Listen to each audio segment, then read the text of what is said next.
Hey guys, so in this video I will give you a quick look at the 75283 AAT from 2020, as well as give my thoughts on whether or not I think this is a good AAT and whether or not I think you should buy this. So without any further ado, let's go ahead and get right into the video.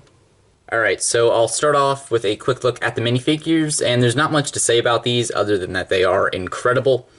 So Ahsoka here is a great figure, love the printing on her torso and legs. Headpiece is also very nice, and the face print is also great. As you can see here, face print is very nice. And she also gets a secondary face as well as printing on the back of the torso. She gets her two blue lightsabers as well, and overall definitely a great minifig. And the other highlight minifigure of the set is the 332nd Trooper. It uses the same torso and legs as the 501st Trooper from the Battle Pack, but then the helmet is definitely the best part of this figure. Great detailing on there.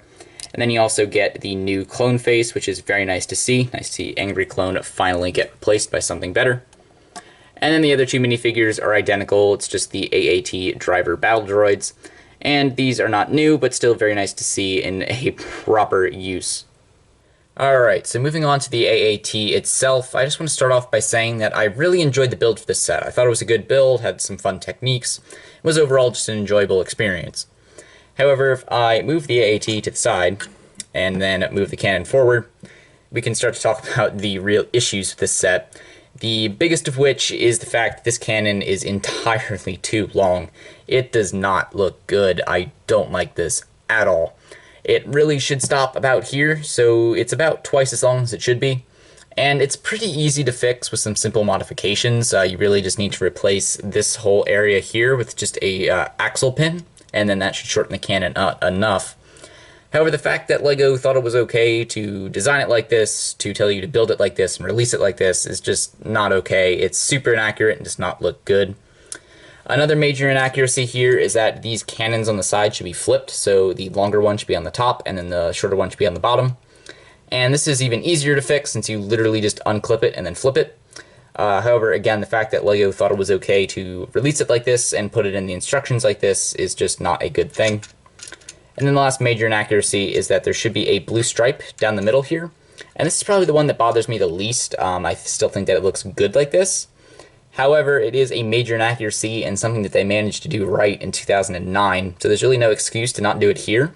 It could very easily be accomplished by just a sticker here, and then even stickers on these pieces as well. So just the fact that they did nothing is just kind of disappointing.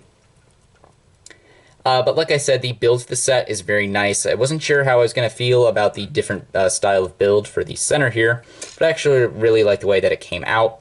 And this can flip up, and you can see I already put the battle droid in, but he gets little control panels in there, which is great to see, since the last AAT did not have any sort of detailing on the inside.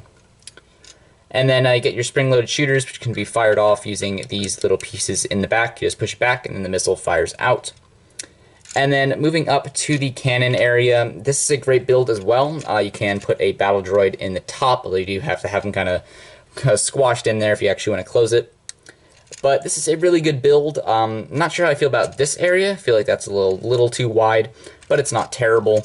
And then you can also move the cannon up and down, so you can shoot like straight up, or you can just shoot straight forward.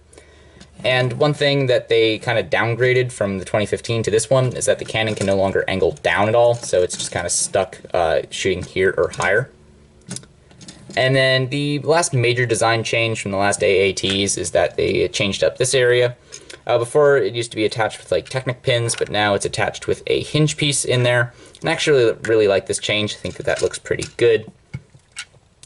And I think that is pretty much it for the actual build, although I don't think I mentioned that this can spin 360 degrees.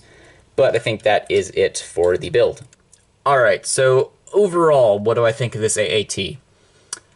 It's not terrible, however, it's not that good either.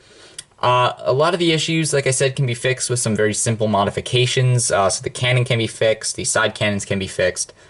The blue stripe you really can't fix unless you like print your own stickers or something.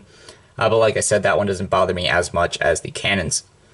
However, like I said before, just the fact that LEGO designed it like this and released it like this, I don't like. I don't think that this looks good. as it is intended to be built. I feel like this is definitely not the worst AAT, but also definitely not the best either. It's kind of middle of the pack in terms of its build. And moving on to talk about price, it is $40 in the United States for 286 pieces. And that feels just a little high to me. Yes, the minifigures definitely bump up the value, especially Ahsoka and the 332nd Trooper. So I would love to see the set at $30. However, I would understand $35 because there are some bigger pieces, and then again, these two highlight minifigures. But $40 just feels a little too high to me. Now, if you're in the market for an AAT, like if you don't have one, and you really like the figures, like you desperately want an Ahsoka and a 332nd Trooper, then okay, I can recommend it to $40 if you really like the set and really want an AAT in the figures. However, if you're on the fence or you're just kind of a casual AAT fan, I don't know. But if you don't desperately want this set, definitely wait for it to drop. Even just a $5 discount will make this set a much better value. So I think that is pretty much it for my thoughts on the 75283 AAT. You guys can let me know what you think of the set by leaving a comment down below. Definitely leave your thoughts on the build, especially that longer cannon, as well as what you think of the price. And if you enjoyed this video, a like is very much appreciated. And if you really enjoyed and want to see more from me, consider subscribing and turning on notifications so you never miss when I upload a new video. And that will do it for this video, guys. Thank you so much for watching. Bye.